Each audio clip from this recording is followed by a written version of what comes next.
Attention. Due to the nature of the films discussed, the Civil Gore podcast may contain adult language and themes.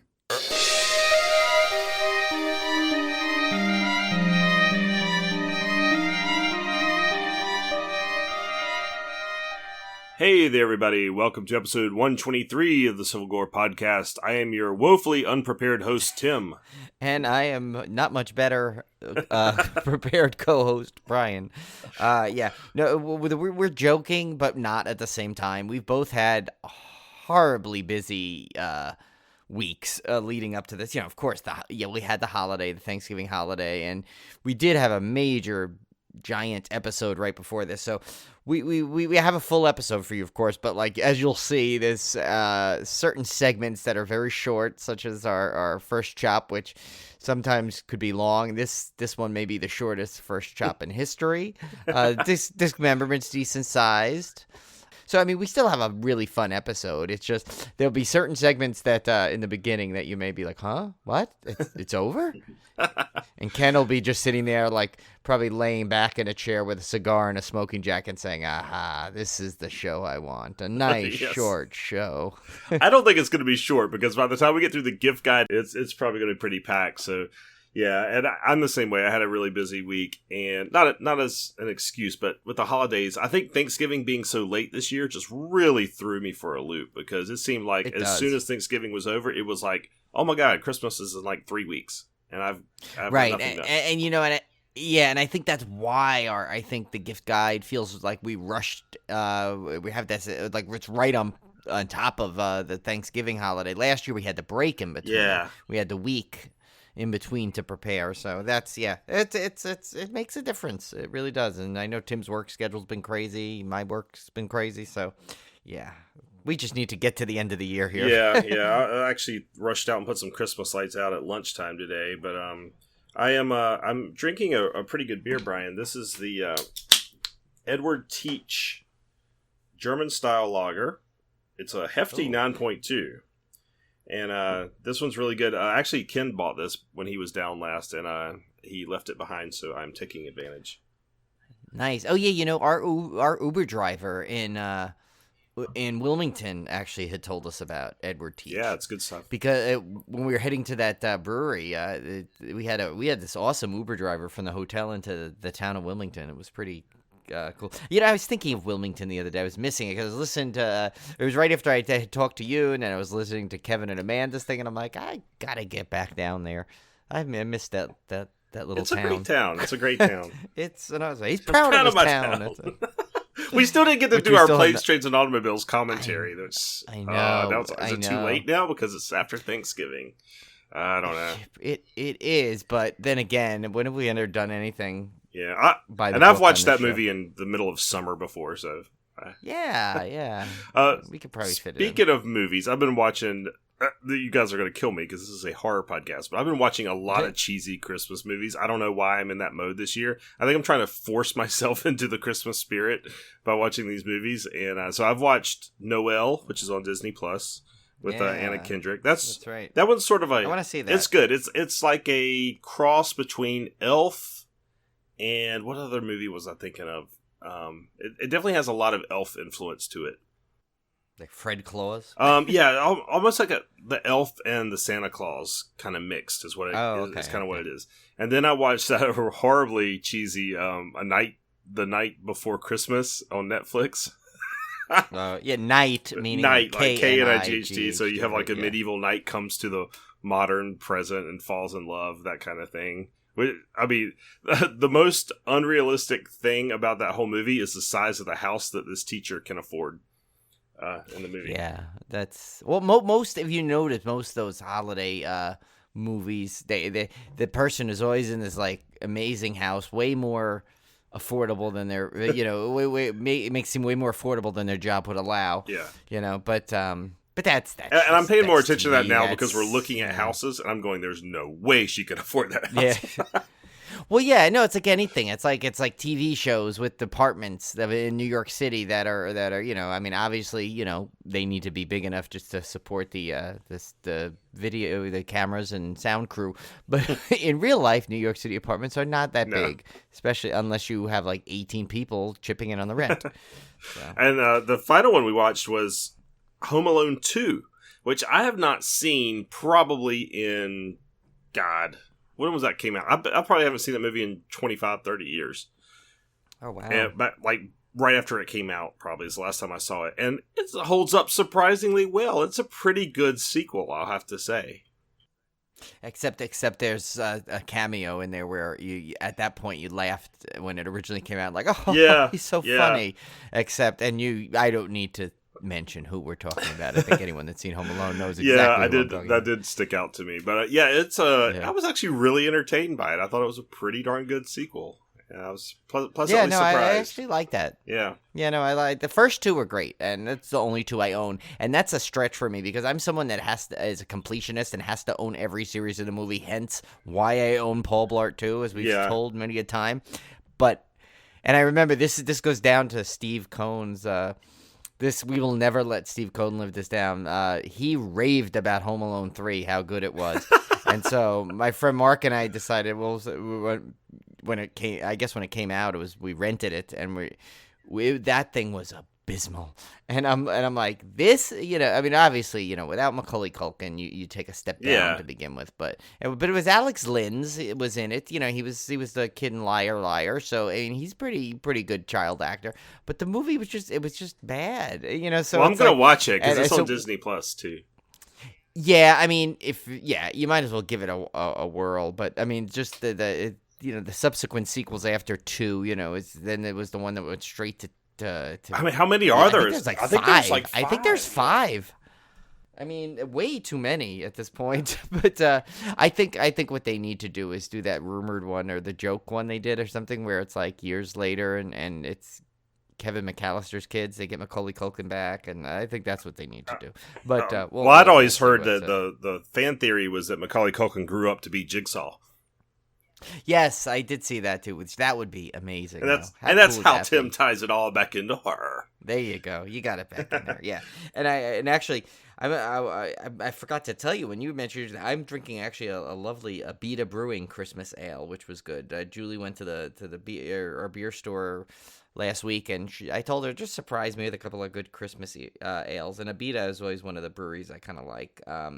They're out of Louisiana, so she got me this Christmas ale, and it's actually pretty solid. It's like usually around this year I kind of like stouts and porters, but a good Christmas ale is what I like that too in terms of. Yeah, I like those too for sure. Yeah, this one's good.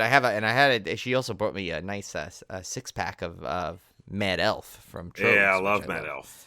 That's one of my favorite. I love Trogs anyway. I like most of their stuff. Yeah, no, they're good. They're a good solid brewery. So yeah, for me, it's I guess watching it. So you know what? It's funny. I've watched something, and I keep I need to finish it, but I watched actually for fun one of those. Oh my god, I forgot the name of the site, but it was this group that does these run-throughs or like watch-throughs of playing board games. Because Cone had told me, because I guess he had bought Horrified, and so he was like, yeah, I'm watching the playthrough, and I'm like, what playthrough? I mean, I've played it now, and I kind of know how to do it, but I'm like, oh, maybe a playthrough would be fun.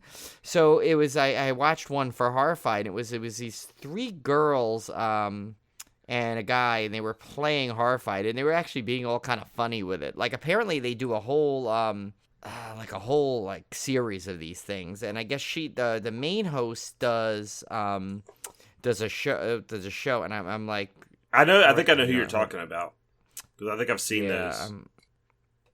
Yeah, so it's Geek and Sundry, and I don't know, you saw that? Yeah, I've seen a bunch of her videos.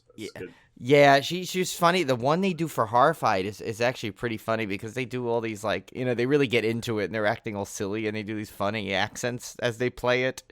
And it was just kind of fun because I'm like, I haven't played that game since we played it that time. And I think we're going to play it this weekend where we have an annual tradition called Conesgiving where we go over to Cone's house. And since he bought it, we're gonna play it. So I'll definitely report back on our progress and how we did for the home. For Horrified. But yeah, so I watched that, and there's some other ones on there that I seem to watch, but I like that group because they're funny. I don't know, something appealing about them. Yeah, I use those playthroughs quite a bit when learning a new game that I've bought. A lot of times before I even read the rule book, I'll go out and watch the playthrough video. And it's also great if you're like on the fence about buying a game, you can go watch the playthrough and see if it's something you'd like. I mean, YouTube's a huge resource for me in terms of purchasing decisions and learning new games. Yeah, I definitely want to try that. And I was trying to watch one for that game you got me. I feel so bad. I still never got to play it. I have opened it and tried to play it this last Friday, and it's a complicated game.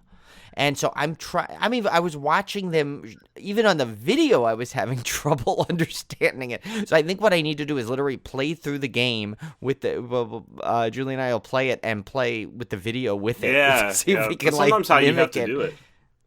Yeah, because it's an in-depth game, that one, and it's one I've been dying to play, but it's like, other than Julie or maybe Cone, Cone said to bring it, so I might play it with Cone. We might try it with the group there. Hopefully we'll be able to get it going because it looks such a fun game, but it is kind of in depth. There's like this whole thing where it's like almost like a dungeon master kind of thing for the villain in it. And so it's like, I guess you got to write stuff down. And I'm like, oh my goodness. Yeah. So, and like to me, it was just kind of getting into the games now. Yeah. And Geek and Sundry has a Jaws playthrough as well. So they do? So I definitely want to watch that one. Okay, you could pick that one up fairly cheap. I mean, I've seen it as low as like $22 at Target. Yeah, it was on sale this week. I know, and I didn't get it because it's on my wish list, and I don't want to buy it until after the holidays to see if I get it. So I'm like, yeah. But Same here. I mean, either way, even for $30, I'd pick it up. I mean, you never know. But other than that, really, I really didn't get to watch much either. I tried to, watch. I've been watching the Star Wars, trying to watch trying to get to some holiday movies, but I did watch because my brother actually when I went we're there for over Thanksgiving, he was very excited about finally getting to watch Disney Plus. So we literally watched the whole Imagineering series all over again, the whole Jeff Goldblum series again, and one of his favorite movies as a kid was Mr. Boogedy, and he was very excited to see that on there. So we watched Mr. Boogedy, which is kind of horror related. It's like the Richard Mazer goes into the house. Remember, and he's a novelty salesman, and he thinks all the kids think it's practical jokes, but it's really the Mr. Boogedy. And what's cool is it's actually like Christy Swanson is in that, and David Faustino, really young. So it's kind of fun to see them as younger, way back in the day, playing these roles. And you know what I did notice? I realized a thing that, you ever notice novelty salesmen are way more prevalent in movies and TV shows than ever in the world? That's like, how many novelty salesmen have you I've actually never run met? into a novelty salesman. Right, but how many times have you seen that job, that occupation in a movie in some Right. way? That's where Pee-wee got his trick gum. In a way, in a sense. Did, I mean, right. It's a magic shop, but still, kind of. Right. But yes, I get, yeah, I get, because obviously he ordered it from a distributor, so indirectly there was but like, when have you ever actually met someone at a party, but what do you do? He goes, I'm a novelty I salesman. don't think novelties sell as well as they used to. They probably don't. And now with Amazon anyway, it's like, really, like, can you get anybody coming door to door? But I think we need to bring that back, Tim. I think we need to maybe do a side business of novelty salesmen, but literally go door to door and just like, we'll go in there with our hand buzzer and go, I gotcha. Squirting flour. And then as we're punched in the hospital, we'll have to have Cone take over the podcast. Cone and Ken. But we'll have Civil Gore, when we get our shop open, we'll just have Civil Gore branded hand buzzers. And yes, which we'll tell you in the serial guide, but we're on the verge of announcing. Hopefully by the time this episode drops, the shop will be up. I had a little difficulties with the logo getting it uploaded, but I have our people working on it to fix it. So hopefully, if the shop is not open by the time this episode drops, I'll make sure to share it in social media, but then it will be open like within days after. So hopefully it'll be, it's going to be very basic. Because obviously we're going to start slow with this. We're just going to have a couple of items, but then it'll, obviously it'll expand to more. Yeah, it's your chance to wear and advertise Civil Gore. Yes. Thank God. I already know some people have been asking for 3 years now whether to get, because so far the only people that own anything Civil Gore merchandise is us. Yes. But we would like to change. And all that. the proceeds will go towards paying for the hosting for the podcast. We're not trying to make money off this. We're just trying to help offset some of the hosting costs. So. Right, it'll go right back into that and to the website, and that's almost ready. Yeah. So it's like, we have a lot of stuff that it'll go to. So it's that we don't do a Patreon yet. I mean, that's something we've talked about, it maybe down the road, but right now we don't want to do that. We just want to we do it for fun. We just want to basically kind of break even if we can. Yeah, breaking even would be perfect. I'd be perfectly happy with that. Right now we're just hemorrhaging money. That's what Nah. I was reading ahead in our discmemberment. I almost said fly trap. That's what. Oh no! Yeah. I switched to that. Spoiler too, alert. So, No. There's a guess what's coming. Up? That's what podcasts do is hemorrhage money. Yes. Unless you're like one of the big ones, but even then. All right, guys. Well, since we neglected to say first chop again, showing how unprepared we are this week, that was our first chop. So we will go right into our Blu-ray releases for the week of December 10th. This is our DISCMEMBERMENT. Wait, no, please, God. No, don't cut off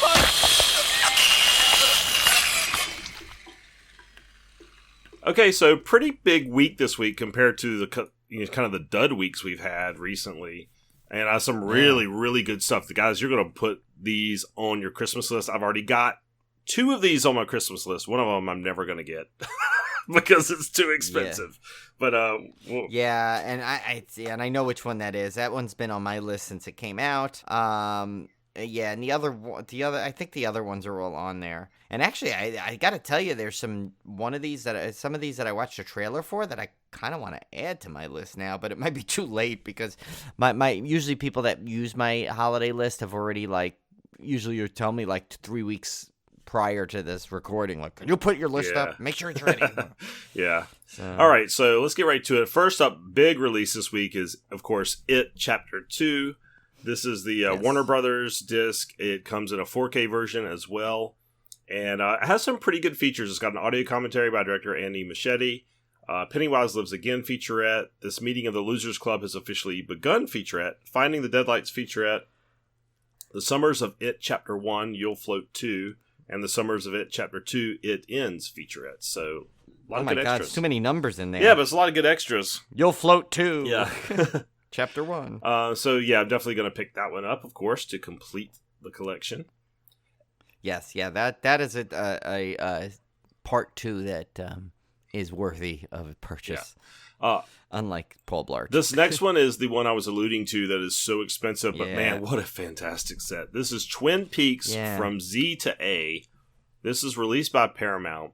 Huge set. I believe it's on Amazon right now for about $137. God. I cannot buy another set that's over $70 for this series as much as I love it. Now, this would be perfect for me because I don't have any of these. Right. But it's still $137 on a Blu-ray set, but it has, of course, it's got everything released for Twin Peaks so far. So all the series, including the newer one, plus the movies, everything. And but I've had the original series on videotape. I've had it on the DVD set. Then I got the first Blu-ray set. Then I bought the secondary Blu-ray limited edition set. Then I bought, and then I had to buy the third, the season 3 basically stood alone on that set. It's like now they have everything in one shot, and I'm like, I want it, of course, but I'm not going to make the same mistake that I've made in the past. I put it on my list, so if I get it, I get it. But if not, I guarantee you that thing is going to go on sale for half the price. Just like when I jumped on that giant Harry Potter set that was like $300 because I'm like, I need to own that. And I remember pre-ordering that. And then about, I'd say 3 or 4 months after I had received it, it went from $300 to like $180. And I'm like, ugh. Yeah. I mean, which is still pricey, but if you've seen that set, Tim, It's when you've incredible, visited, yeah. I mean, that is one of the most impressive sets of anything I've ever seen. I mean, literally drawers come out and there's hidden things and it opens up into a chest. I mean, it's a fantastic set, worthy of the $300. It's just if I could have bought it for $180, I would have been much more pleased. I'm guessing at some point this thing will go under $100.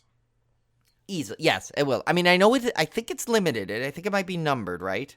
Perhaps if that that might be okay. That could change the factor there, but even so, I still think you're right though, because I don't think not in this day, and so many people have the other sets, and I found in the past that these sets don't go, even the numbered ones. I mean, obviously if it's numbered to like 200, like some of those crazy ones we've had back in early days of Civil Gore, we'd say those may be okay, but like what was that one I bought? The Prey I bought. There was no problem buying it. I think it's still available. You know, it's like, and I've bought some other sets before where, you know, they still have them and they're numbered to like 100,000. So, I mean, I mean, granted, I don't think this will be around forever, but if they don't sell, you know, and everyone doesn't jump, I mean, it is coming out at the holidays, so it is a good gift idea, but at the same time, you know, that sometimes it's a negative when it comes at the holiday because it's a little too expensive for an average person to give as a gift, and also most people are spending their own money on gifts, so they can't really afford it. So it's like it's that weird dynamic. So I don't know. Well, this will be interesting to watch, but I definitely am not pulling the trigger right away as much as I want this. So I'm taking the casual approach. I'm like, if I get it, awesome. If I don't, I'm gonna just keep an eye on it and monitor it until it. Yeah, I'm gonna monitor this one as well. It does have over 6 hours of all new special features that have not been released. That's some behind the scenes footage, a newly shot interview of Kyle MacLachlan and Cheryl Lee, a newly produced featurette, and a compilation of full length unedited versions of many of the Roadhouse Bar musical performances. And then, of course, it also has all of the existing special features from all of the previous releases of Twin Peaks, including basically probably every box set that you own, Brian. So over 20 total hours of extra content is what you're getting with this set. There should be also there's some kind of like a documentary on Brian Lament of his previous purchases. All right, so next up is Freaks from 2018, not to be confused with the old Todd Browning film, which is fantastic, by the way. We need to do that one at some point. Yes, that is great. Yes, that's why I first saw that. I was like, oh, they were releasing it? No, this one is from 2018. It's by Wellgo USA, and it's I did not see the trailer for this one, Brian, so you're going to have to tell me about this one. Yeah, I watched the trailer. It's the best way to describe it is it's interesting, unrevealing trailer. Doesn't show much, which is good, but I have no idea what the hell this is about, which is bad. Well, let me tell you, it's about a bold girl who discovers a bizarre, threatening, and mysterious new world beyond her front door after she escapes her father's protective and paranoid control. Yeah, I didn't get that from the trailer. I can tell you that. It does have an audio commentary by directors Zach Lipovsky and Adam Stein, and a behind-the-scenes featurette and trailer. Yeah, I don't know. That's no desire to get that, just because I really didn't get a good from the trailer. It was like a 28-second trailer. Didn't show anything, which I don't think you need to show everything in a trailer, but enough to kind of like whet your appetite for the film, and it didn't do that because I just sat there confused and wondering like if my trailer cut off accidentally, but every copy I've seen of the trailer on YouTube was always like between 26 to 28 seconds. So I'm gonna skip over our pick of the week because that's coming up. Next up, we got a couple Shout Factory discs. The Abominable Snowman from 1957. I had 1959 on the rundown, but I was a little ahead of my time. This is a 1957 Shout Factory release. This one is about as you might expect, a kindly English botanist and a gruff American scientist lead an expedition to the Himalayas in search of the legendary Yeti. And I didn't see the trailer for this one, but it looks like probably a fun monster movie, I'm assuming. Oh, yeah. No, it looks really cool. It's got that one of those epic trailers, you know, like it will be in this theater, and it's like one of those really cool retro trailers I saw, and it stars Mr. Lavender and Linen himself, Peter Cushing. Okay. So, well, that's and it just looks really cool. Looks like it just, and they don't show the monster really in the trailer. I don't know how much they show it in the movie either, but I just don't. It looks just like one of those really cool, like, epic adventures for that, but around that time period, like the 1957s, which were, had that old style to it.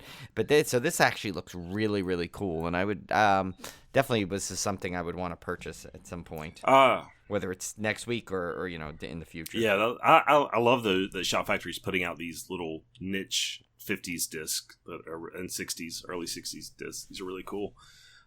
Next up is one I really want to see because it's a Hammer film I have not yet seen. It's called Dr. Jekyll and Sister Hyde from 1971. This is another Shout Factory release, and this one has a few extras on it.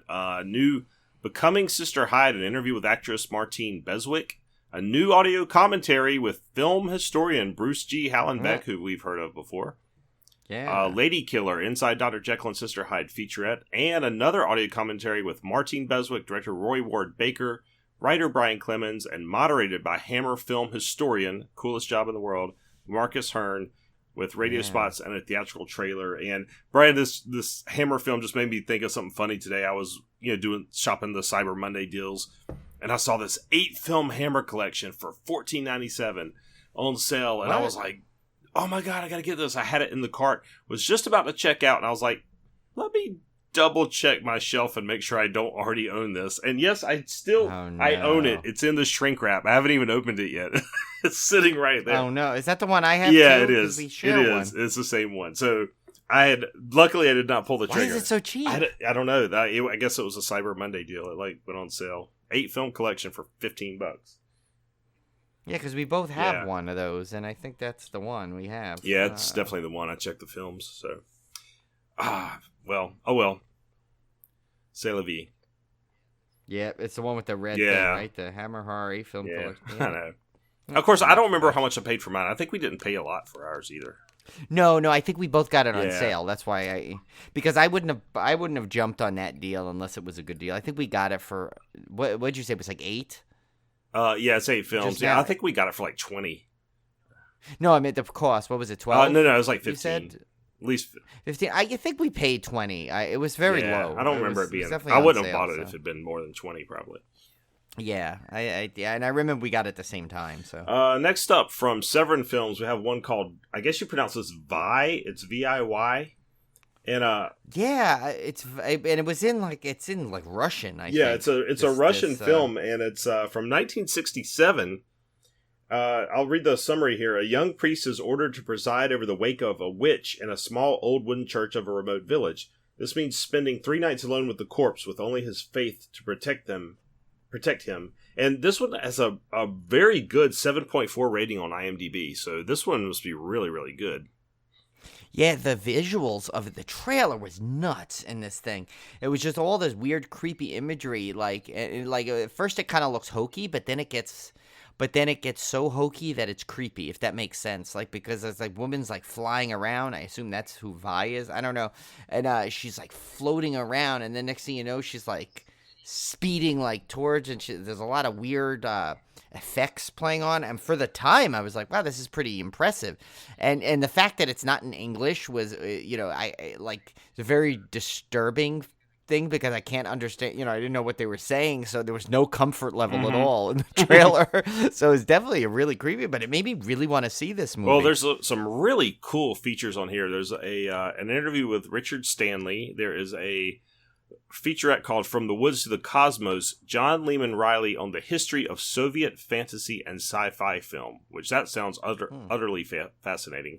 Yeah. And then short silent films, Satan Exultant, The Queen of Spades, and The Portrait, and a trailer. So this looks like this is like one of those neat gift Blu-rays that I would give to somebody that maybe would have never heard of this film.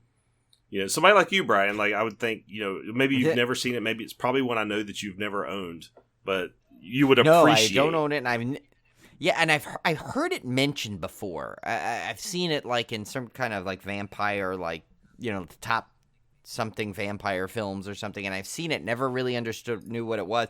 But you got to see the trailer for this. It's actually really, you're gonna want it right away when you see the trailer. It's really like cool. And then finally, before our pick of the week, we've got The Wrath from RLJ Entertainment. This is a 2018 Shudder original, so you can watch this one on Shudder.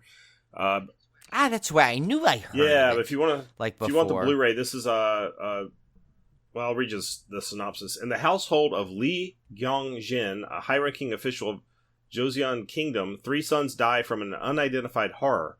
A woman pregnant with a child of the 3rd son soon learns of the evil spirit that haunts the house. And this is looks like, I believe this is Korean. Yeah, Korean film. It is. Yeah, and I mean, first of all, the trailer for this looks really cool. And there's a lot of, creepiness to it. Definitely... that pulls you into, but once I found out it was a Korean horror film, I'm like all in, because after Train to Busan, I trust any Korean horror film pretty much, and I will watch anything. Yeah, me too.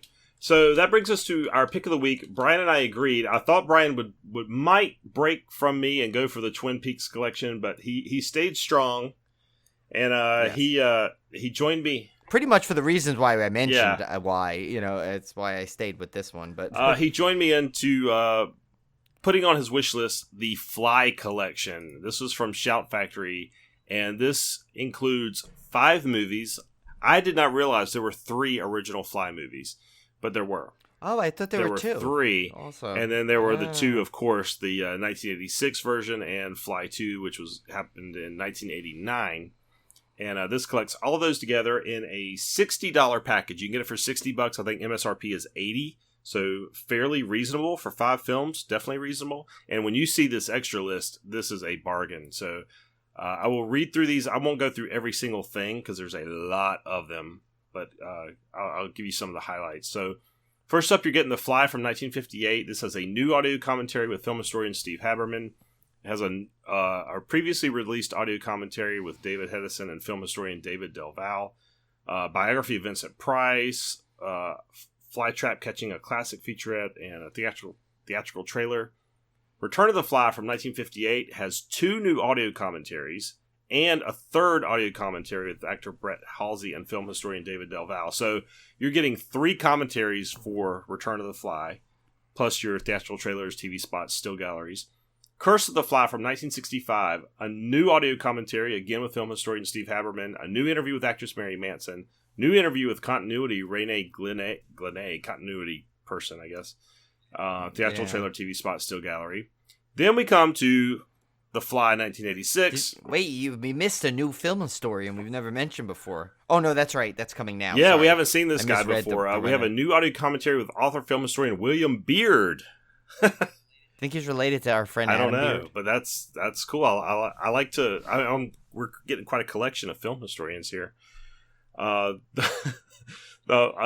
I know. I'm laughing at that. The Meshuggah scientist. I can't say that as well as Brian can. It's Meshuggah. Yeah, it's not really ER. You don't pronounce the ER. It's Meshuggah. I gotta get the New York accent. Meshuggah.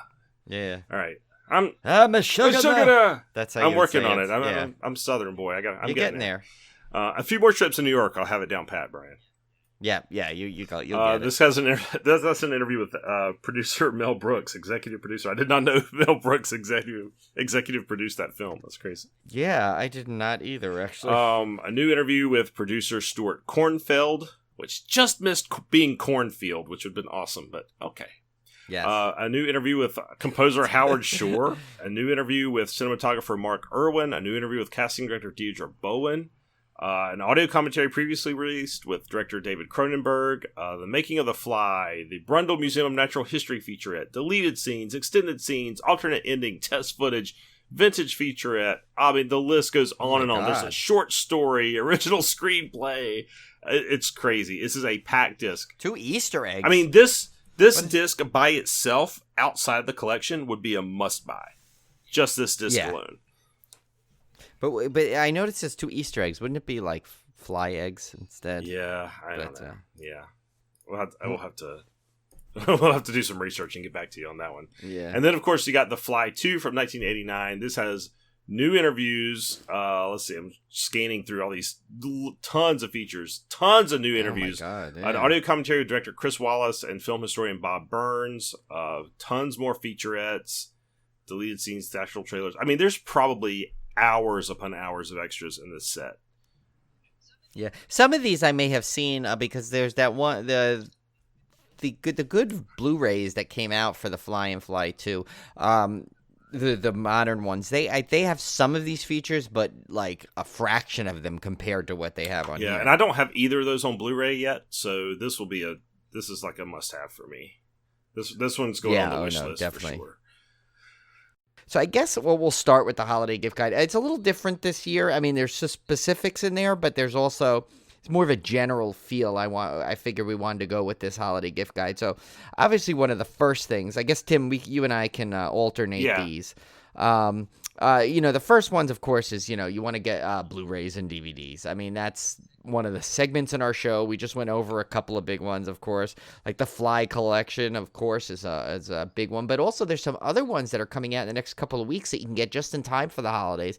Like there's some good, mostly like the Shout Factory / Scream Factory. There's Silver Bullet. Big Trouble in Little China, which I ordered already. That's a great disc. I think it's a 2-disc set. It's got a ton of special features, and all the But also sometimes one of the good things is get those box sets, like those Universal Horror collections that the ones that are the non-main monster ones that have come out. I think there's like 3 sets I've got now. all of those. So that's on my a great list, thing for sure. Yeah, same here, because that's a great thing. Also, another 2 great box sets on there, along with that Fly one, is the Omen box set, which we discussed a couple of weeks ago, and there's a big Godzilla box set. So box sets are always, I think, in terms of Blu-rays, one of the better gifts because it's sometimes you can get them at a decent price and you're getting a lot for the value. I mean, obviously the Twin Peaks one, which we mentioned, that's debatable on the value. I mean, of course, you probably get a ton, but it's like so many people have it, so it's you may say, well, that's not worth $130, but I mean, for people like me though that don't have any Twin Peaks stuff, that would be awesome. Right. Like, so basically, you're all out there, you're hearing it. Everyone go out and buy one for the Tim near you. So. But yeah, so that's always one of our biggest ones. Is I'd say Blu-ray and DVDs. Tim and I, we know we love those, and they're easy to give also to dole out to family members who are looking to get you a gift. Yeah, and I think it's one of those gifts that people don't typically buy for themselves because they are a little pricey, and you unless they're but like most of my friends wouldn't go out and buy like all 9 seasons of MacGyver or something. That's one gift I gave my brother one year, was the whole MacGyver television series. But because it's kind of it's one of those things that like, I don't want to spend $70 on that. But if somebody gave it to you, you'd be thrilled to like sit there and binge all that stuff. So now did you give it to him all at once, or did you like scatter it amongst the thing and he had to put it together? If I'd thought about it, I'd have done it that way. That'd have been cool. But no, I didn't. So next up we have like books and comics. So I'm a big comic fan, as you guys know, and there's some great ones coming out by I talked about it on a few episodes back, which I didn't put this on the rundown, Brian, but the Joe Hill comics that are coming out. I believe there's there are 6 titles in that series, so any of those would be fantastic. First up, we have in the rundown, we have Taking Shape, Developing Halloween from Script to Scream. Thorn, White Horses, it's all in here. Join authors Dustin McNeil and Travis Mullins for a deep dive into the evolution of Halloween's vast mythology. Extensively researched, Taking Shape is the ultimate guide to the first 40 years of Haddonfield history, featuring exclusive interviews with filmmakers from every installment. Prepare to gain new insight into Halloween's iconic boogeyman. Oh, you don't believe in the boogeyman? You should. I mean, that sounds like a fantastic book. Oh my god, and it's not that expensive. It's like $23 or something like that. That's been on my list. The second that thing I saw it, boom, went right on my list. So I'm hoping I get that one because that's a cool book. Yeah, that sounds fantastic. Then if you have any adult colorers in your life, there's an adult coloring book, Freak of Horror. Coloring books for adults and teens filled with over 25 designs of the most evil villains and monsters from classic horror. And there are over 25 designs within this book based on classic monsters and villains from classic horror films, classic horror literature, modern horror films and shows, including popular creatures Freddy, Jason, Chucky Doll, It, Witch, generic witch, and many other evil beings. I did not write this. This was what the Witch. description was on Amazon. It was. I don't think it's from a. I don't think this was proofread because first of all, calling popular creatures Freddy, Jason, Chucky. Yeah, I'm like, oh god, they're gonna hammer us on this. We did not write this, but yeah, Tim is just reading what I copy and pasted from Amazon, so I apologize. It was. We all know that they are not considered necessarily creatures. But these are. But you get these the are idea. fun. I actually have one of these that is horror comic covers that you can color. Oh, So, okay. Yeah, these are a lot of fun. Just in general, that's a good idea. Those comic books, and now that they're coming, there's ones for almost every type of topic. So horror themed ones are. Yeah, really I saw cool. a. I think I saw a Lovecraft. I was about to one say I saw a out Lovecraft one in Barnes and Noble the other day, so that's pretty Yeah. cool.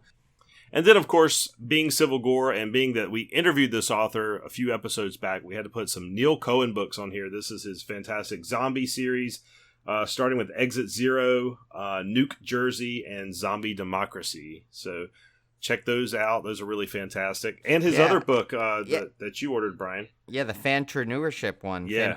I can't say it, but Fanpreneurship, fanpreneurship. yes. There we go. So Yes. So just look him up on Amazon. He's got all his things there. I have all of them, and those are. He's a great writer. And that Exit Zeros, I started to read the first book. It's really good. I think Olivia was reading it, right? Mm-hmm. She's reading it as well. So yeah, check those out. And then one that I've really had on my wish list for quite some time, as soon as I found out about it, is House of Psychotic Women by Kiera Janice. And I was about to make a joke about that being my house between my wife and daughter, but I'm not going to say that. That's mean. Yeah, That's you mean. may not. But You may not make it out. But my alive, daughter is so. getting into the teenage, preteen emotional years, so it may be House of Psychotic Women within the next few years. But yeah, this one is really cool because it's got it's about women in horror. I think primarily giallo films, and it's really neat. It's got a really cool cover to it. It's not that expensive. So I would definitely put this on your Christmas list. It looks really good. And while I was looking for this one, actually, because I couldn't remember the title of it, I ran into a lot of giallo books. If you go out there and look, there's just search on it in Amazon. There's some really cool ones that like cover all the films and stuff. There was like one that had like 3 volumes that were really they were a little pricier, but they were super cool. I mean, they covered like decades of Italian horror cinema and stuff. So I would check those out. And I bet you there's a book on that great creature called Witch. Yeah, Witch. from the adult coloring book. I'm sure. Witch. So it's kind of funny that I get this one of all things, but I guess Tim will probably jump in for any of the things. But we've talked about this one plenty anyway. The next, obviously, the big thing lately is some good horror board games. So, of course, the first one we'll have to say is Horrified, which I cannot recommend high enough because that is such a fun game. I mean, from the second we started playing it that time, I think we were playing it for, 4 hours straight that night. I mean, it is so addicting, that game. I still think that you, Ken, and I need to redo that game where we try and defeat 3 monsters. Well, it was 4 monsters. monsters we were trying to defeat. 4 monsters, right? We were like 2 turns away, and it's so funny to tell you how this game has stuck with me. Is I was prepping my game to bring over to Steve Cohn's before he bought it, and I read an interesting rule, and I'm like, and I think back to the game, and I'm like, Tim, I'm wondering if we made a mistake. So it's funny. So that's how fun this game was. I texted Tim. I'm like, Tim, I think we made a mistake 3 months ago when we played that game. I made the wrong move. No, it was actually only about a month and a half ago. But still, you know what I mean. I'm like, you're like obsessing over it in your sleep. Like, should I've done this? I am. I can't get over that look because it was so close. It was literally. We spent, I think, a half hour analyzing every single scenario for that final move. And it all came down to really if we pulled the right possible perk card that could have saved us at that point. But yeah, so Horrified, obviously, if you're a fan of board games, you're obviously a fan of Universal Monsters, or a fan of this podcast, because now you know what the hell we're talking about. Seriously, get this game at $30. I thought actually on sale it was like $26 the other day. But it's worth, it was originally at $35. It's worth that by the way, without a question. But yeah, if you can get it lower than 30, it is a no-brainer. It's a family game. I mean, kids of, pretty much of all ages could play this. It's what a fun game. And the fact that you could play it one player to practice, or just if you're bored one day, it's great. And it's cooperative, so you're not even competing against anybody other than the monsters. So it's really, really a great game. The next one is Jaws, which I think Cone bought, so I'm anxious to try that one. Hopefully we'll get to play it this coming weekend. That's another one that just looks fantastic, and like Tim mentioned earlier, I think it was on sale this week for $22. So, I mean, those games, if they're so in-depth like that, to be anything under $25 is a great, great deal. And this one I forgot. I know this is out, but Tim, you might remember a little bit more about it. The Terror Below game. This one, I don't think it was as highly reviewed as Horrified or Jaws, but it still looks pretty entertaining. It's cooperative, so you're playing as the Losers Club, fighting Pennywise, and you kind of have to go around the neighborhood and collect items, sort of like Horrified, I guess, and then take on Pennywise. I've seen it pretty cheap, again, around the $30 mark. So it might just be kind of a fun one for that price. You're not out a lot of money if you end up not liking it. But it looked pretty interesting when I watched a couple of the playthroughs. And if you have people that are like big horror fans or definitely into it, it's one of the few like it merchandise things outside of like figures and stuff that you can get. I think it's pretty neat. Yeah. Yeah, that'd be cool. Yeah, I may pick that up if I see it. I haven't seen it really out in the wild. I saw it one time out in the wild, and it was at one of those Go Games things, like in the mall. You know, they have those seasonal pop-up shops that sell like the calendars and stuff and the games. I don't know if they have them up there, but in the mall around here, they have these like pop-up shops that only come out at Christmas time. That's the only place I've ever seen it in the wild. Next up are the video games, and not a lot of horror stuff has come out recently that I'm aware of. There may be some stuff out there I just haven't played, but we brought out some some of the older games, I guess, that are still top contenders. Blair Witch is one I did play recently, so that's one to put on your list. I never did finish it, Brian. I got to go back and finish it, but yeah, I forgot to download it until the other day. I noticed I forgot that it was on Game Pass, so I'm like, shoot. So I downloaded it. I got it through Game Pass, and it does do a great job of evoking the atmosphere of the Blair Witch movies. Alien Isolation, I cannot recommend highly enough. That is a fantastic, the best Alien game, I think, that has ever been made. And there's been a lot of them made, but this one has you aboard. I can't remember if you're actually on the Nostromo. You might be on some other space station or spaceship, but you are by yourself, you are isolated, and you're walking through this spaceship, and they nailed every detail of the movies. I mean, every detail. And unlike a lot of the Alien games that came before it, it's not like you're this badass soldier that's out killing aliens. You are vulnerable. You have to hide from it. You don't have any weapons. I mean, you are completely at its mercy, and you're trying to run, and it is absolutely terrifying. I've never made it through this entire game because I always get freaked out and I turn it off. So that should tell you how good a horror game it is. Yeah, and I gotta try that. I have it. I bought it for on a Humble Bundle, I think, for really cheap with all the expansions. So I still you need can to pick try this that. one up cheap if you keep an eye on Steam sales and Xbox sales and stuff. You can find this one fairly inexpensively, and with all the extras and stuff. And then, of course, the Resident Evil 2 remake. The Resident Evil series in general has always been really fun, and then they've gone back and done remakes of some of these. In this case, the Resident Evil 2 remake was really fantastic. So I'm always a big fan of those games, and especially the ones that they're going back and doing the remasters of, so you get the modern graphics and stuff.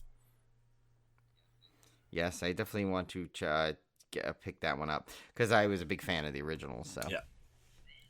Then, let's see. Well, then, of course, we have under toys and collectibles. I mean, it's pretty much, that's a wide variety of things. Obviously, you can find a million different collectibles at cons and stores, but we want to focus really more on the toy collectibles and, of course, the NECA figures. There's some amazing NECA figures. I mean, right now, there's if you're into Halloween, you can get the 3 Halloween figures. There's a great Pinhead, but that's not going to be out yet until next year. But they just released the Sam from Trick or Treat, the Ultimate Sam, or Burp Smap if you're fans of KK Sam, and that's a great one to get. A little not really horror related, but definitely pop culture. They have a great Ninja Turtles line that just came out. which looks amazing. And, it's like I finally completed my Jason set. And there's actually one more coming out, believe it or not, for Friday the 13th, even though, technically they're not allowed to produce stuff. But I guess this snuck under the wire when they were allowed to do it in there. I think they're kind of like playing with the rights a little here because it's not even it's basically Jason's mother from Friday the 13th Part 3, but they're calling it Lady of the Lake. So they're not calling it Pamela Voorhees. I always thought that was weird that she popped out of that scene anyway, but it's just discussion for another time. But yeah, so that Lady of the Lake figure is supposedly going to be released shortly, so keep an eye out for that. It may be just after the holidays, so I apologize if that's not good, it comes out in time. But yeah, so NECA figures, of course, are one of the best things, and they're at a good price point too for someone that is a collector of those things, because I mean you can usually get them anywhere between $27 to $35 if you have to pay aftermarket, which is still not bad because they're highly detailed figures. They come with a lot of options. And it's actually one of my favorite ones is the Halloween 2, the one I bought with you actually in Wilmington at that comic book store, because I pretty much got it for $27.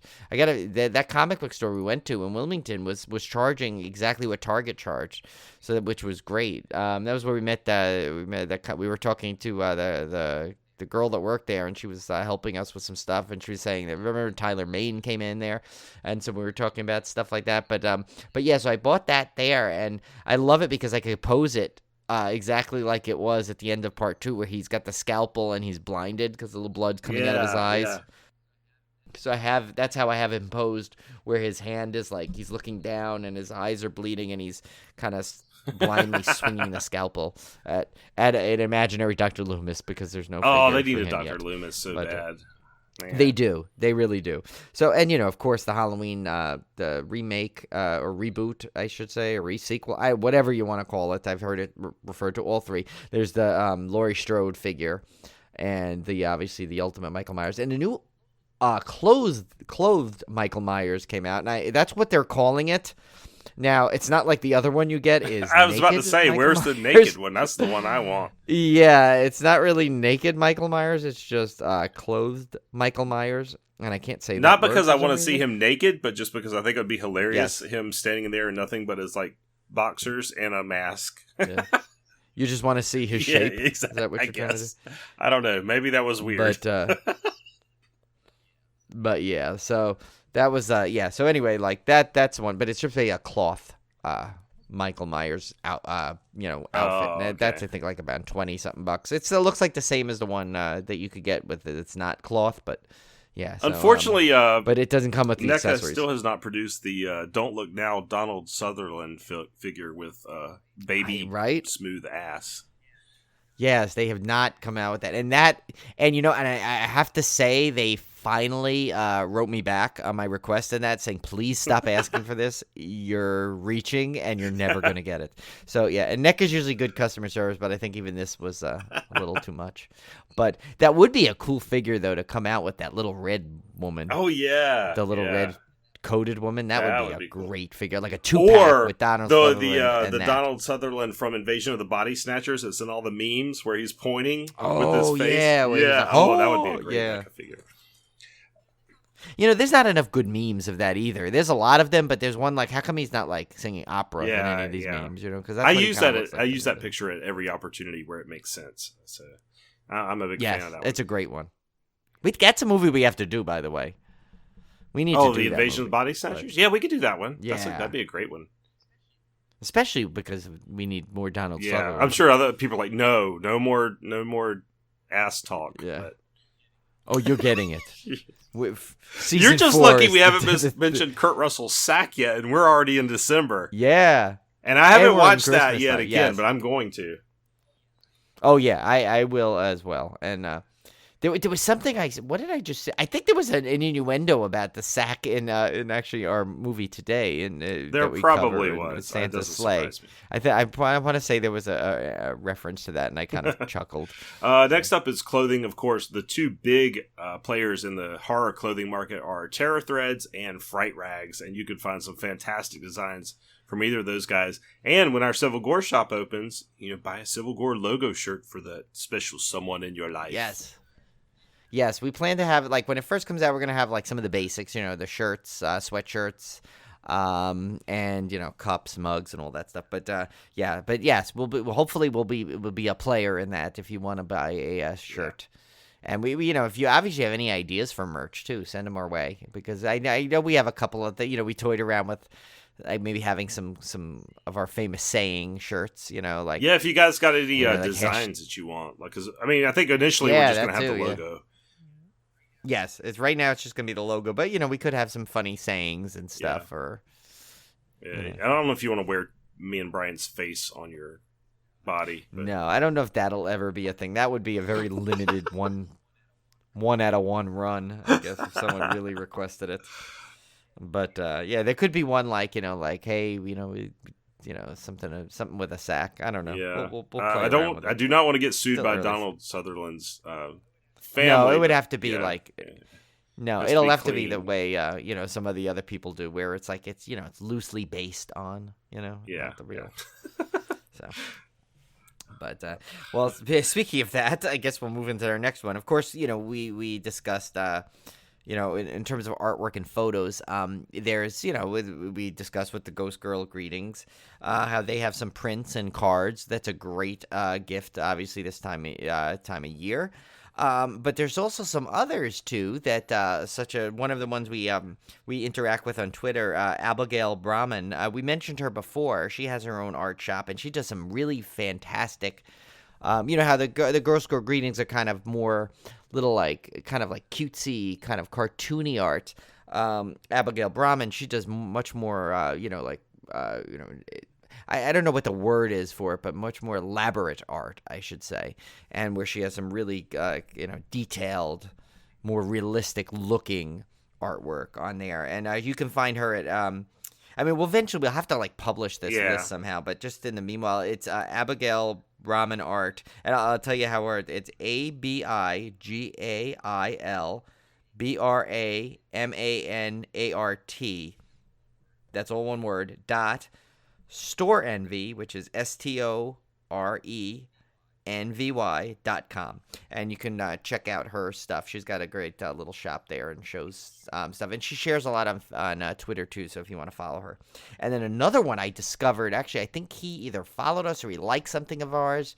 Oh no, I think he followed us because I think I had liked something that he did, and so now we follow him too. And I looked at his page, and wow, you got to check this out, Tim. He's got some really cool like pop culture-y and horror and sci-fi stuff, and that's Paul Butcher Art.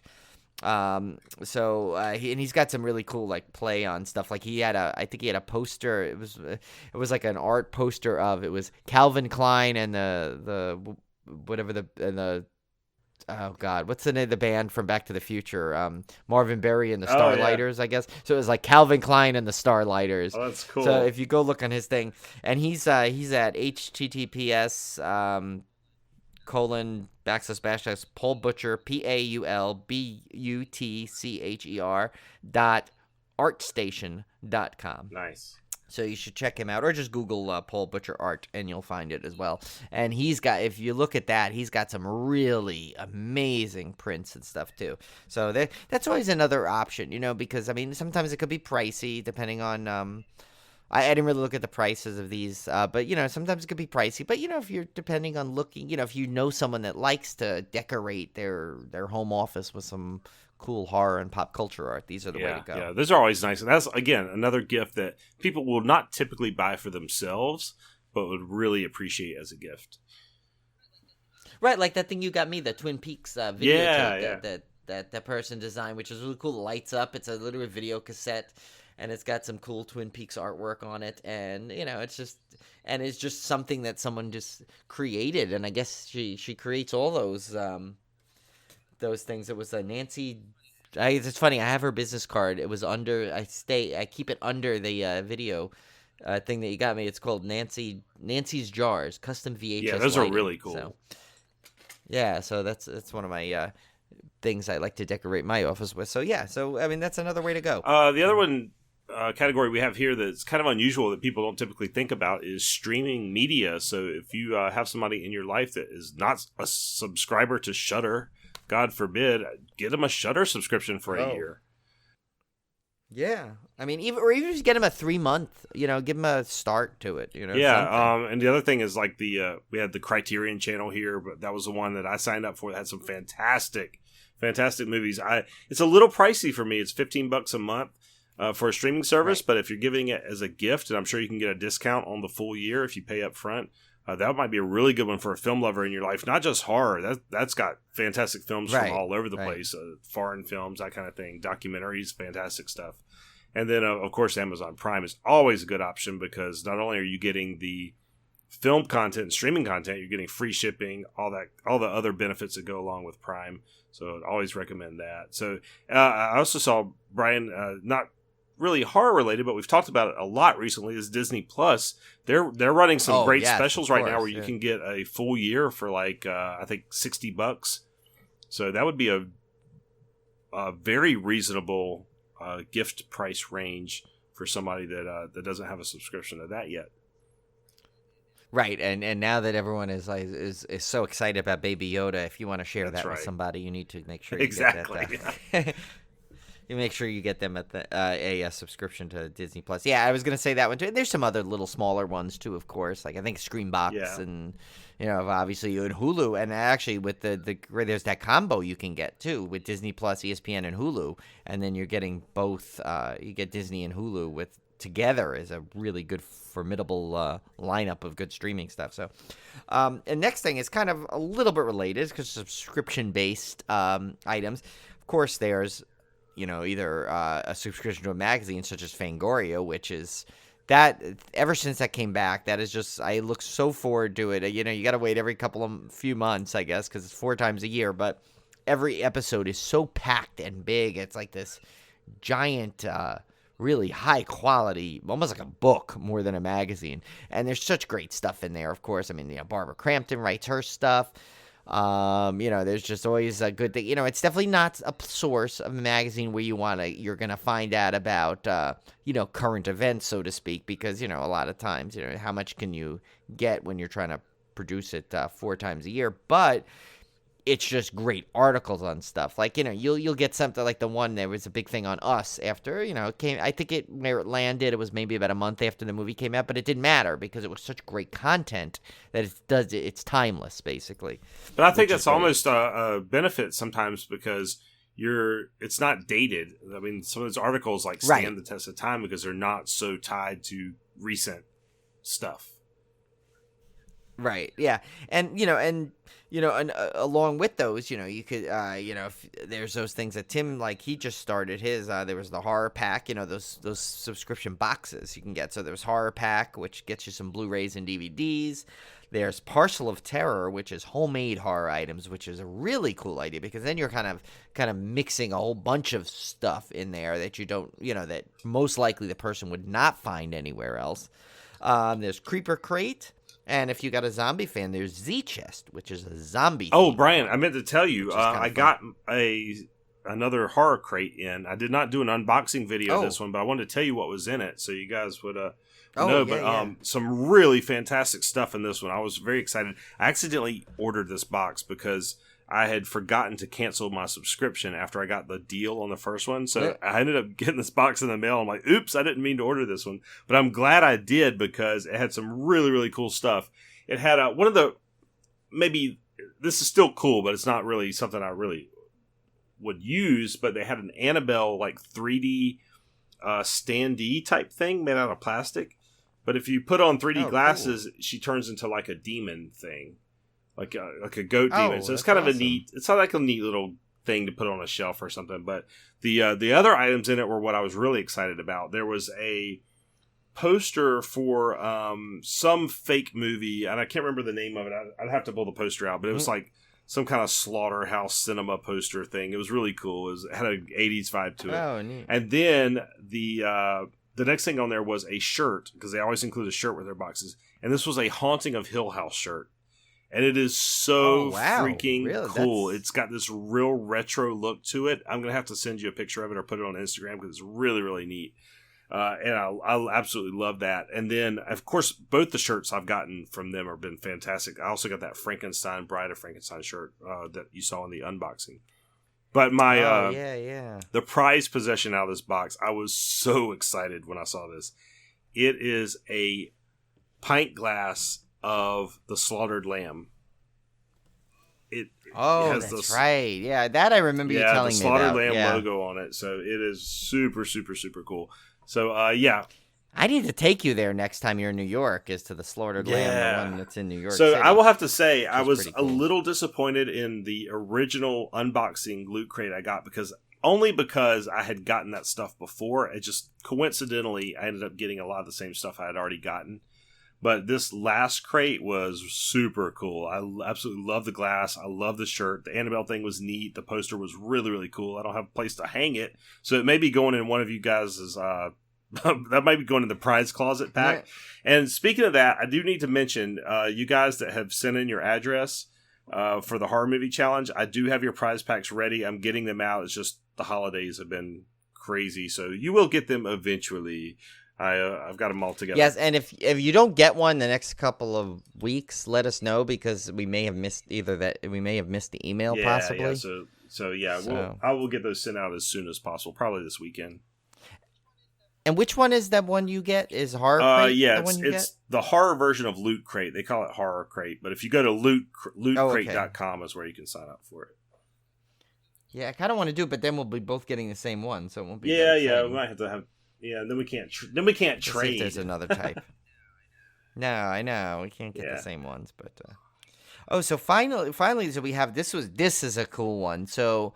I don't know if you've seen this, Tim. I think we've discussed it before, but they have these. It's under the miscellaneous categories. The last couple things here. So, have you heard of this app called Cameo? Yes. Yeah.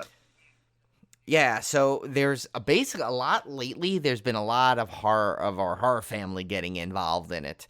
So, and what Cameo is for people that don't understand it's a website where celebrities and public personality, what they'll do is they'll record a video or they'll send an email, I believe, but I think it's mostly videos or voicemails and stuff for someone as a gift. So, and the prices vary. They're all across the board. I've seen it as low as $10. I've seen it as high as like $500. But the celebrity will actually personalize it. They'll work with you, I believe, to personalize this message for someone. And just to let you know, some of the horror people that have joined up lately is, of course, our good buddy DHT, David Howard Thornton, and he has a really funny video leading into it. So, and that's the thing, you can go on the site or the app and you can watch their little promo video, and they'll kind of tell you kind of like what they'll do for you, for the thing. And he was a really good. His price was super affordable. I think it was like $30. I could be wrong on that, so don't quote me. But you can check, as like I said, they vary. He's on there. Felissa Rose, another good friend of ours, of course, is on there. And who wouldn't want a personalized message from Felissa Rose, right? Again, another one of our con buddies, John Kassir, the Crypt Keeper. Of course, he does that. He tries to mimic that voice that I do. Yeah, he's not quite as good at it as you are, but he tries. Yeah, he tries. He's getting there. Maybe if he practices a few more cameos, he'll get it.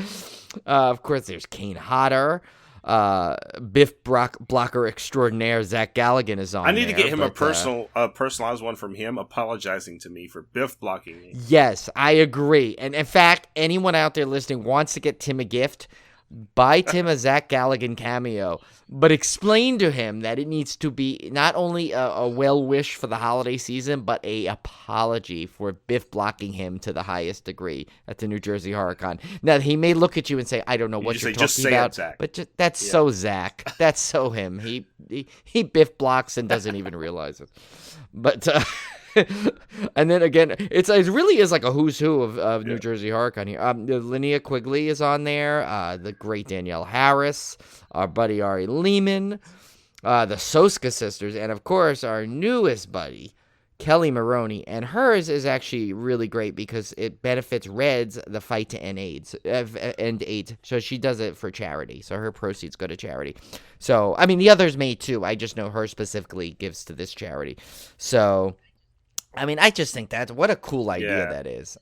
You could think some people may say, oh, it's silly. What do I need that person? But, how cool would that be if you're a really big fan of someone and you can't get to a con? Yeah. all the time. It's not always so easy to get to these conventions, and it's hit or miss. You could finally get to one, but yet your favorite celebrity's not there. But here's a good chance to send that to someone, send a really nice message from one of their favorite celebrities, and especially your horror fan. I mean, I gave you just a snippet of the horror they have on there. If you get a chance, just take a look at Cameo. There's an app. You can go on the website. Really check it out because there's so many cool opportunities. And then speaking of kind of relation to Kelly Maroney's thing, another great thing to do is a lot of horror personalities and just horror in general will purchases will support a charity, and that's another way to do that. You can look for an item for someone where the proceeds will go to a charity, or just donate something in the name of someone for charity. I mean, it doesn't always have to necessarily be horror related either, but that's always a good option as well. And then another one, just a simple gift. Could be, and Costco sells these all the time. They have movie tickets, because a lot of people nowadays, they have so many streaming services, they sometimes neglect to go out to the theater to see something. And there's so many great horror movies coming out. And, as they say, you don't really experience a movie properly unless you see it in a theater. So that's another idea, possibly, to just give someone a pack of movie tickets or a gift card or a membership to Stubbs or Regal. Now they have all these unlimited things, all this theater company, so that's another option to go, and that way you can help spread the horror that way. Yeah. So I hope you guys enjoyed this installment of the Civil Gore annual holiday gift guide. I hope you got a couple ideas on there, and of course, if you guys have any other ideas that you want us to mention on a future show, get them in quick before Christmas, and we'll continue to shout out these ideas for you guys. Yep. All right, so it's time for our main feature. This is a film that I first ran across in the October Horror Movie Challenge. I unfortunately did not get a chance to watch it again right before this episode, but I did kind of skim through it a little bit just to refresh my memory, especially that fantastic intro. So we are, of course, talking about Santa's Sleigh from 2005. I had never heard of this movie. It's by director David Steinman, and this is his only film. Interesting character, because I don't know what happened to him. If you look at his IMDb, he stopped doing movies, and he was doing he did some crew work on a lot of films like Castaway, and one of the great thrillers I think kind of underrated is What Lies Beneath with Harrison Ford. Oh, yeah, which was a fun film. But he was just doing crew work on those. And then he wrote and directed Santa's Sleigh, and then kind of dropped off the face of the earth. I have seen where he's done interviews recently, like about this film, but I don't know. I couldn't track down why he got out of the business. So if you guys have any idea of why he got out of the movie business, let us know, because I'm just curious. Because this film was fantastic, and the directing is really, really good in this. So I think I'm kind of disappointed that he didn't do more movies. I mean, especially Christmas movies, because it has that feel to it. Yeah, I mean, and this one sat with me really well. It was fun. When it first started off, I was like, wow, okay, so here's all the people that I see in the cast. I mean, I guess we'll go through but let's go through the cast first. Let's go to our usual format here. All right, guess. So yeah, go ahead, Brian. No, go ahead. If you want to go to. Oh, okay. So, of course, as Tim mentioned, starring David Steinman, and the cast is really a big cast. I mean, some people are in it for maybe bigger cameos in here. And it's funny, one of the people I didn't even put in here, I was stunned to see, and that was James Caan in the beginning. He's in it for like 5 minutes, and he's not even in my credits. But that was because I did this actually before I saw the movie. But anyway, so, of course, it stars Bill Goldberg as Santa Claus in one of those turns where it's like, you know what, you can bash WWE and WCW and wrestlers for all their hokey soap opera plots, but when they put some of these wrestlers in movies, it's like gold. I mean, if you've seen Dwayne Johnson now has become a legit actor in my opinion, but you get some of the other ones like John Cena. I think is hilarious in his comedies, and Bill Goldberg I think needs to be in more stuff because he was and made such a great Santa. I mean, he just is so imposing. My God, he we'll was. talk about that shortly. Yeah, and I think that's what one of the best things about this is the way he just went all in on it. But we'll get to that later. So of course Bill Goldberg as Santa, Douglas Smith as Nicholas Yulson, Emily DeRaven as Mary Mack Mackenzie. Yeah, I love the names in this. The great Robert Culp. Oh man, I was excited to see him in there as Grandpa. Dave Thomas, not the Wendy's one, the other Dave Thomas, as Pastor Timmons. Saul Rubinek, another one of my favorite actors, as Mr. Green. Of course, the big Jewish guy in the film, so I related. Rebecca Gayheart as Gwen Mason. Chris Kattan as Jason Mason. And Fran Drescher as Virginia Mason. Yeah, so for the quick synopsis here, Santa Claus is actually a demon who lost a bet with an angel. I love how they just give the plot away right here. Yeah, right there. There's actually a demon who lost a bet with an angel, so he becomes the giver of toys and happiness. But when the bet is off, he returns to his evil ways. And I love this premise because... Yes. It's actually, if you think about it, a very unique premise. I mean, we've seen Santa Claus as villains. We've seen people dressed up as villainous Santa Clauses. We've seen a movie where Santa Claus was completely evil. Yeah. But never did we see one that basically explained... not only the origin of Santa Claus as a gift giver, but now as an evil, and without resorting to Krampus. It's not. There's no Krampus mention. Right. It wasn't Krampus. This is Santa Claus. He is named Santa in this. He is given an interesting backstory. I love how they even tied curling into this. Which is great. So this was cool, and this movie is one of those movies where it kind of like has one of those like just boom in your face opening where it's like, it's like it's kind of like making fun of itself, like with the with a little bit of that whole disgruntled, dysfunctional family then just next thing you know, boom, they're like. Santa appears and all hell breaks loose, and Fran Drescher, of course, is in there. I wanted her to say like Mr. Sheffield, but she didn't. She did do the laugh. She did do the nanny laugh in there. Yeah, but, Santa basically just wipes out this dysfunctional family in the first 5 minutes of the movie, and it sets the tone for the entire film because in this movie there's literally no reason for any of this mayhem other than Santa just wants to kill as many people as he possibly can. Like there's no rhyme or reason to it whatsoever, and everybody is fair game. It does not matter who they are. Yeah. Oh yeah. Old women, animals, naked women, Yes, and he really gets them all in that one. I'll tell you. And what's funny is this is like because I guess basically it implies you don't know right away, but you find out through the course of the film that this is his first year after his sentence where he so to speak where he had to give gifts and be a good Santa Claus. So now he's back to being able to be even. And it's funny, you don't learn about what's interesting about this is there's so much mayhem going on.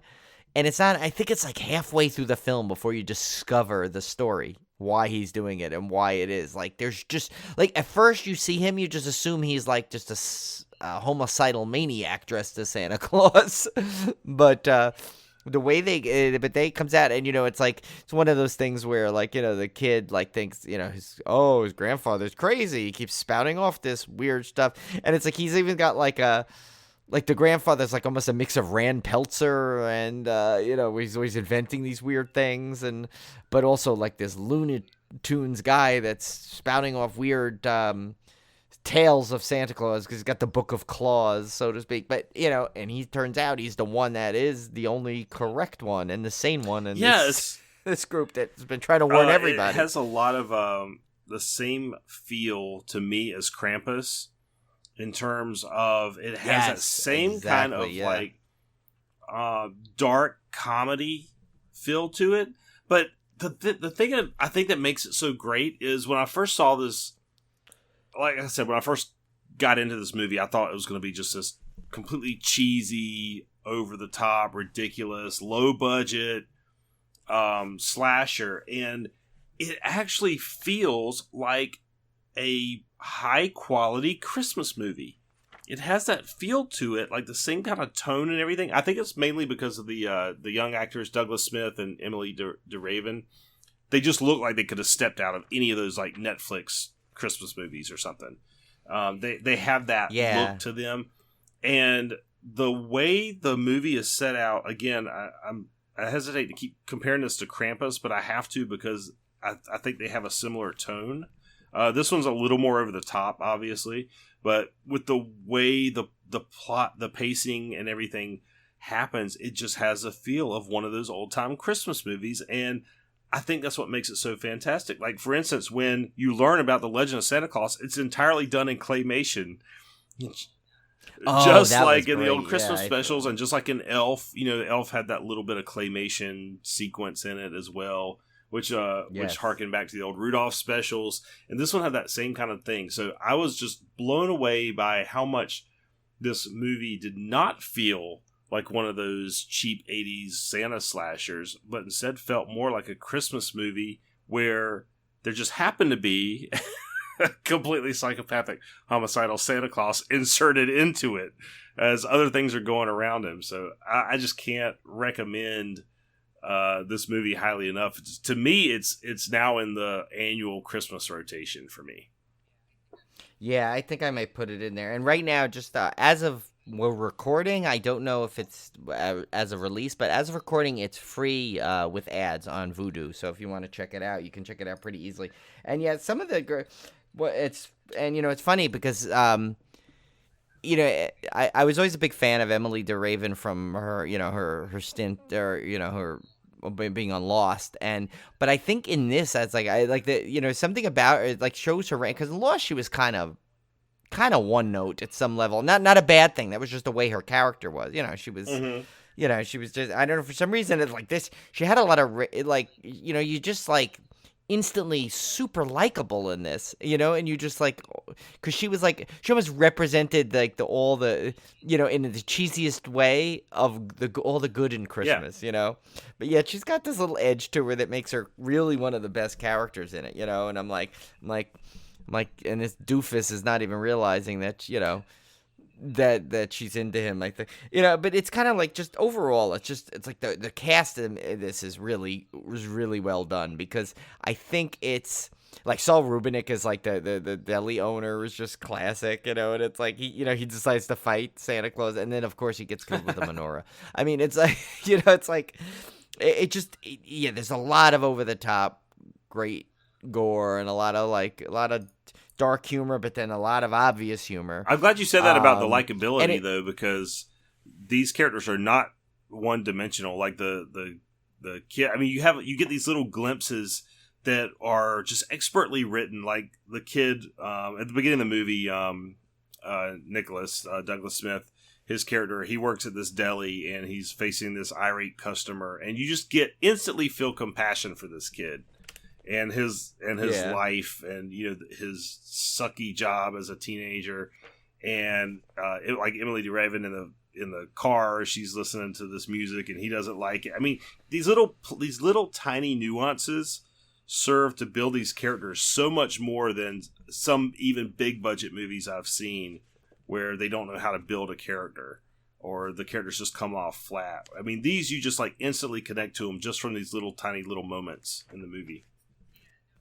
Yeah, no, and it's funny because when it first started and I saw, the opening scene, I was like, oh, that's great. But then it was just like, then that whole sequence where he's chasing the old woman, and and I'm like, it seemed like I was a little disjointed. I'm like, oh no, is this movie going to be like old? But then it like something about it just like caught me into it, and it sat really well the next day to where I'm like, I think I want to watch it again. It's like, I think I want to watch.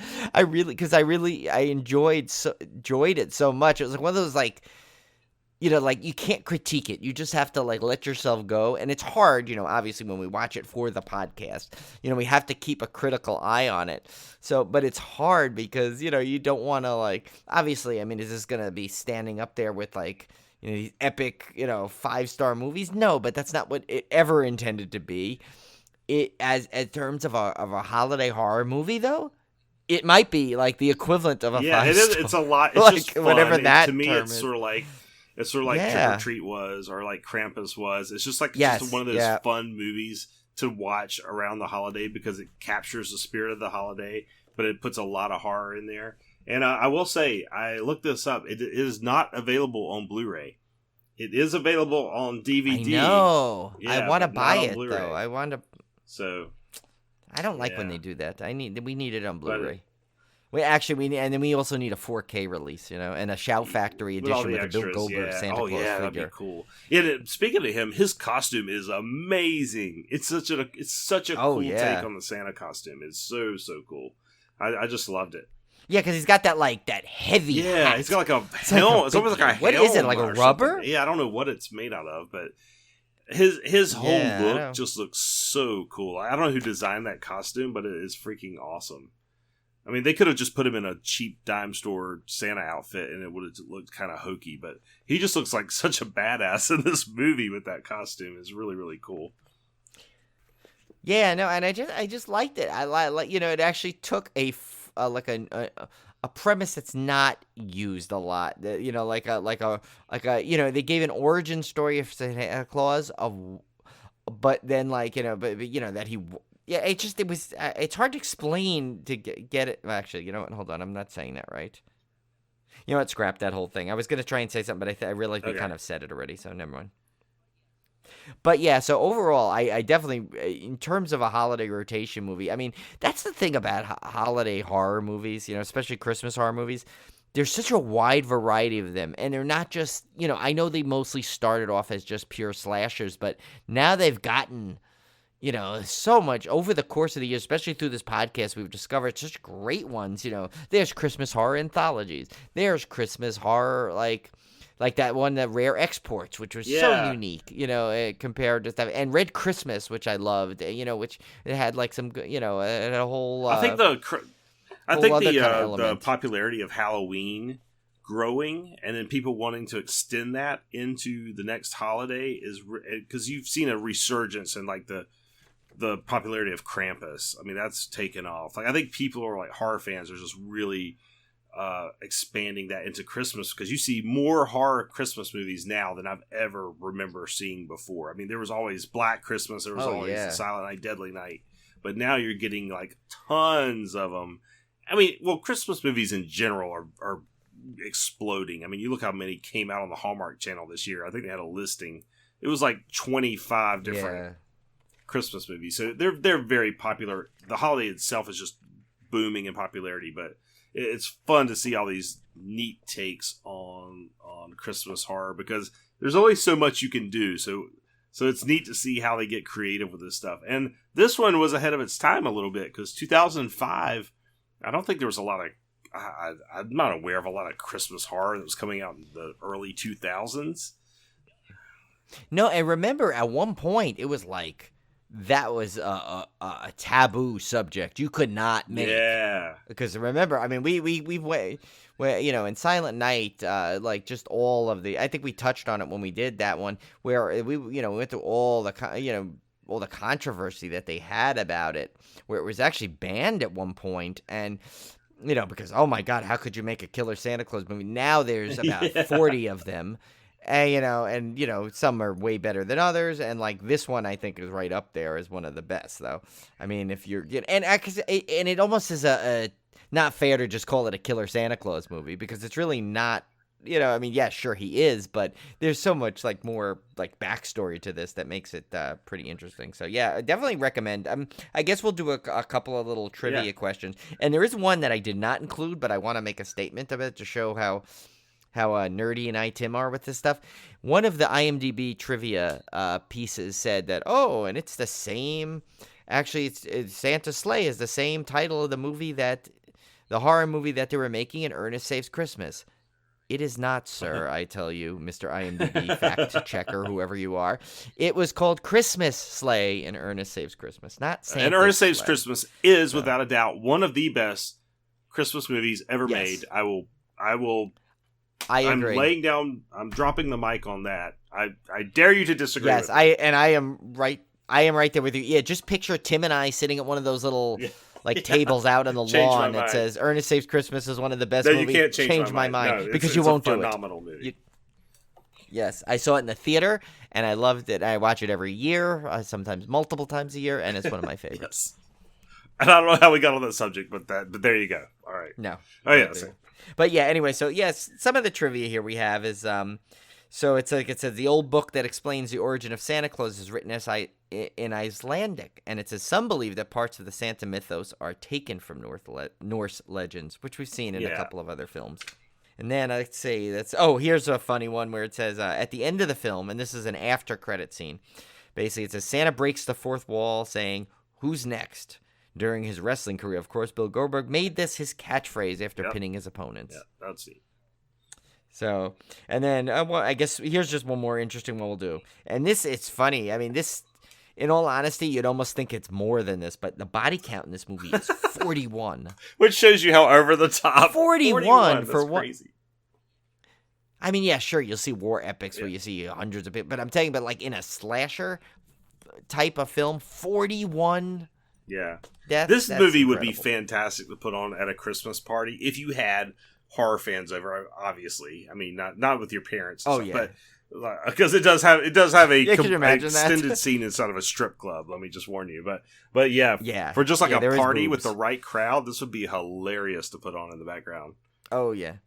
And they tease it a sequel that's probably never going to come, unfortunately, Yeah, but I wish it would. I Old really David wish it Steinman, would. what happened to you, dude? What happened? This was fantastic. Yeah, where are you? We'll get you on the podcast. Yeah. We'll get you back. We'll start promoting you again, and then you go write we'll Santa's kickstart Slate it too. and everything. All right, so Brian, what did you have for the beer pairing for Santa's sleigh? So obviously, there's plenty of Christmas-themed beers, but I found one I thought would be good, which is called Santa's Private Reserve 2019. This is by Rogue Ale in Ashland, Oregon. I thought the Rogue Ale part, because Santa kind of goes rogue in this a little bit. It's a good way to do it. And this is a beer, actually, that's every year they release a new version of it. So it's probably slightly different each year. And this got 8.10%, so it's pretty decent and strong. But listen to this description. It says, this year, Santa visited us in Newport and brought along some candy-capped mushrooms that he had picked himself. He says they would add a delicious maple flavor to the brew. And boy, was he right. Boasting a deep, sweet maple flavor and aroma, this year's Santa's Private Reserve is certain to bring the holiday cheer. Wow, yeah, and I'm a big fan of Rogue. I've had quite a few of their beers, and they're all Dead Guy Ale is is a always solid one. a nice pick at the old grocery store because it's pretty widely available, and it's really, really good. They have a little bit of that. I could see where they could have that maple flavor because Dead Guy has a little bit of that sweetness to it as well. So yeah, I really like their stuff. Yes. I agree. All right, guys. So our triple threat last week, we were looking for an actor or actress, and Cody got this one right. So congratulations, Cody. Yeah, she I did. did not see if anybody else got this one, but I didn't see anyone else's. but if not, answer, you should but- have gotten this one. It's fairly straightforward. So clue number 1. Although it's puzzling to think my first 6 roles were uncredited, you still probably saw me in them. Saw being the key word. And of course, we were looking for Tobin Bell. He appeared in Manhattan, Tales of Ordinary Madness, Tootsie, The Verdict, Sophie's Choice, and the TV movie Svengali, all uncredited. The first movie he was credited in was 1985's Turk 182, and he was credited as Joseph Tobin. Clue number 2. I once appeared in a movie with Joe Pesci, and we also played the same character in 2 separate films. He had a small role in Goodfellas in 1990 with Joe Pesci, and Pesci later played David Ferry in JFK in 1991, the same role Bell played in Ruby in 1992. That's an interesting little interesting. fact, actually. And then clue number 3, I once donated my own blood to help promote one of my films. He donated 2 vials of his own blood to be mixed with red ink for 1,000 posters to help promote Saw 3 in 2006, and all proceeds went to the American Red Cross. That's a cool promo there. Yeah. I think that's the one, though, that a lot of people know, because I remember hearing about something like that. I've seen that before. So that's why I said 1 and 3 are the clues that'll really help you on that one. So all right, so this week we are looking for a fictional character. All right, so listen up closely. Clue number 1, my family dynamic changes in terms of offspring and siblings depending on the film. Clue number 2, I've been portrayed cinematically by technically 4 different people. And clue number 3, I was once killed on screen and off screen, but I am now very much alive. That's a gettable one if you guys think about it. I think it's gettable. I think, yeah, I mean, there's some trickery in there that can maybe throw you off. But if you sit back and think, I think you can get this one. I think it's like Midland. Say it's a 5 out of 10 difficulty. You know, that's something we may want to start doing. From now on, maybe as we do the triple threat, we'll also add a difficulty rating out of 10. So this one, I'd say 5 out of 10. Yeah, all right. So, Brian, I guess it's time for our Zabando question of the week. Yeah. Now, this isn't the one I'm going to ask you because I know I said I'd stop with the food ones. But this one, I just I have to read it because I just saw it as I was going through and it made me laugh. So, because it's like part food, part not one. So, this is what it was because of the wording of the second one. It says, would you rather accidentally run over and kill your best friend's cat with your car or be forced to eat a small poodle that you never met? What? And that's why I laughed. What? Exactly. That's what made me hysterical. I was biting my lip while you were talking before because as I was trying to prep for the Zambando and find the one, I saw that because just that sentence, before to eat a small poodle that before to do anything to a small poodle that you've never met. Like, you know, like that's so often you'll just meet a poodle. That's hilarious. So, yeah. So let me, I'm trying to think of a good one. I want to get a good one here for that. That's not food because we've grossed Tim out enough. Okay, here's a good one. This one's it's horror related, but it's also not horror related. I think this one would be worse for me than it is you, and that's why I want to give you a break, Tim. Okay, so it is. Would you rather come home and have the feeling someone has been in your apartment but nothing is missing, or have your apartment obviously ransacked but nothing is missing? Ooh, that's interesting. So let's just assume, for the sake of example, that somebody was in your apartment. And in one case, they touched... Well, we don't know that they didn't touch anything. We just know that your apartment appears undisturbed, but they were in there. Right. And in the second example, they obviously ransacked it. They just didn't take anything. Right. And I guess the question is, what did they do while they were in there? Exactly. And so what I'll tell you what I would. Now, see, this is like an OCD nightmare, both of them. But I feel my biggest thing is, and Julie will attest to this, my biggest thing is my imagination can run so wild when it comes to the unknown.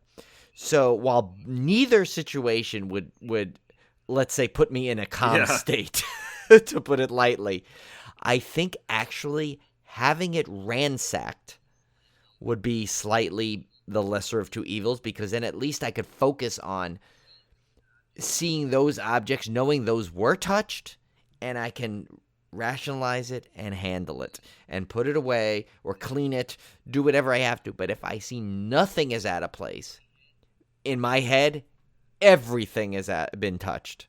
And that's like, remember that Jerry Seinfeld episode with the where he dropped the toothbrush of the girl he was dating in there, and he didn't tell her, and then she was brushing the teeth. So then when she told her, he was assuming everything. He's like, everything's a quarantine zone. That because she wouldn't tell him.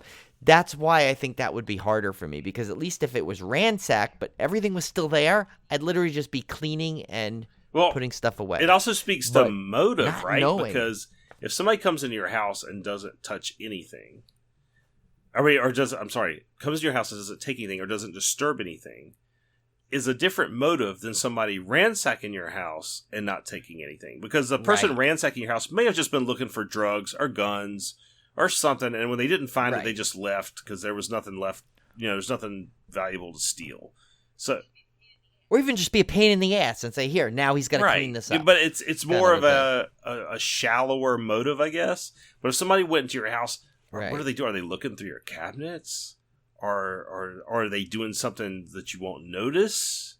Are they wiping your toothbrush on their butt cheeks? I don't know. Yeah.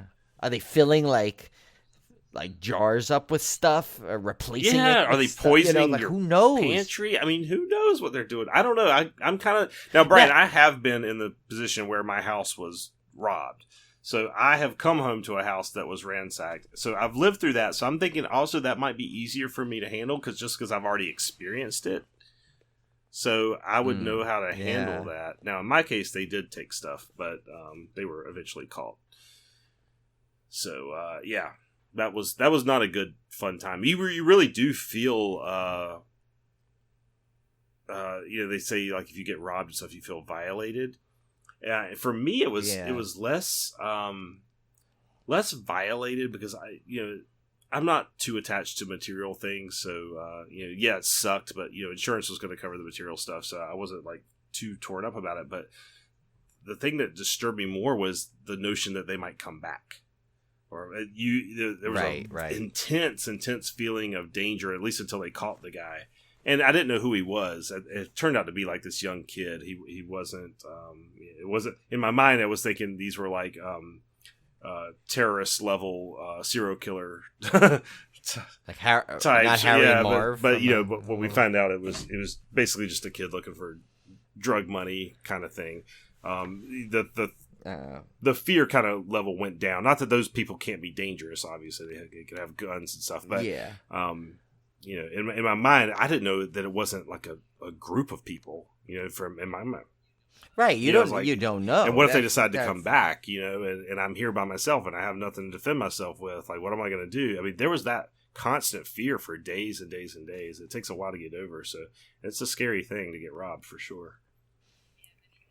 Yeah, I mean, and granted, now I know you could be listening and saying, well, they could have ransacked it and still did all those things you're terrified of, filling jars and wiping their butt with your toothbrush. But for some reason, I think you hit the nail on the head perfectly, is the motives are completely different. The first one being like a physical disruptive motive, where the other one is obviously a psychological motive, possibly, where they know that, like, I'm just gonna, there could be people, they just want to walk around your house and just not do a thing, but walk around knowing how powerful. See, if I really wanted to get is Brian, I would just release a vial full of ticks into his apartment.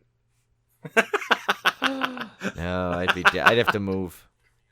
I would literally have to move. Tim knows I'm terrified of ticks. The premise of ticks. All I have to do is know that there's ticks in the area, and I walk like John Cleese does in Monty Python with the longest legs, and I don't have long legs. It just makes me laugh. But I try and channel his legs. But I'll leave this with a funny note. That's because they always have little notes in here. There's a funny joke in here where it says, a man went into the police station wishing to speak with the burglar who had broken into his house the night before, and the cop says, "You'll get your chance in court." And the guy says, No, insisted the man. "I want to know how he got in the house without waking my wife. I've been trying to do that for years." Oh, okay. Yeah. So there you go. Of course, Tim and I never like that. We'd probably, like, the first thing I do is when I come home, if Julie's asleep, I wake her up to let her know I'm home. But yeah. I usually scare Olivia half to death because I'm like walking into her dark bedroom and going, "I'm here." She's like, "Ah!" Yeah. Okay. All right, guys. Well, we're going to wrap it up here. We'll be back next week with another installment in our Christmas film series. You guys did a great job answering our poll. Which one? Oh, we didn't even announce that. That's right. I mean, it's obvious if you saw it, but our next one is going to be Christmas Evil, which was 1, 2, and then followed by, of course, the one we already decided, which was going to be Anna. I can't wait for that one. So yeah, that's gonna be fun, and maybe that's when who knows? Maybe Tim and I could, since that's a musical, maybe that will be our long-threatened musical episode. You guys. There may even be at least a Christmas Carol or two. Who knows? Poor guys. I feel sorry for you already. Everyone's like, okay, we're done for the season 3 of Civil Gore. We'll catch in January. All right, guys. So we'll see you back here next week. Stay out of Santa's sack. Yes. And Donald Sutherland's sass.